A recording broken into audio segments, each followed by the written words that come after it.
ஏண்டா டேய், நீ எத்தனை குழந்தை வேணாலும் பெத்துப்ப, ஆனா எனக்கு திரும்பி இறந்த என் குழந்தைய உயிரோட தர முடியுமா? ஆ, நீ இன்னொரு விஷயம் பண்ணியே, அது உனக்கு ஞாபகம் இருக்கா? நீ கஷ்டப்படுறேன்னு சொல்லி என் பேர்ல உனக்கு லோன் எடுத்து உனக்கு நான் ஒரு வீடு வாங்கி கொடுத்தேன். அதுவும் வாஸ்து சரியில்லைன்னு சொல்லி கடங்காரங்கிட்ட விடுற அளவுக்கு பண்ணி, அது உனக்கு ஞாபகம் இருக்கா? கடைசியா கூட்டிட்டு வந்து எங்க நிக்க வச்சிருக்க? வாடகை வீட்டுல தெரியுதா?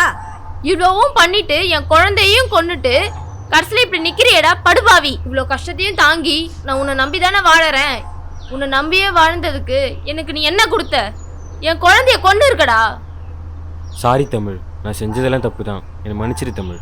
இந்த வாரத்தோட எனக்கு பிடிச்ச சனியெல்லாம் எல்லாமே போகுது தமிழ். இதுக்கப்புறம் நமக்கு நல்ல காலம் தான். உன்னை திருத்தவே முடியாதுடா. கைரேகை பார்க்குறேன், நீ எவன் கிட்ட ஏற்றிட்டு போய் கைரேகை பார்த்தலடா, அவனும் தடவி பார்க்கும்போது எனக்கு அருவருப்பா இருந்ததுடா. என்னடி அவன் கையும் மேலே படாத மாதிரி பேசினுக்கிறா? நீ பண்ண தப்பெல்லாம் மறைக்கிறதுக்கு பழசெல்லாம் பேசி என்னை குத்தி காட்டுறியா? எல்லாம் தெரிஞ்சுதான்டா கல்யாணம் பண்ண. ஒன்ன மாதிரி பையன்கிட்ட எல்லாம் எந்த பொண்ணும் வாழ மாட்டா.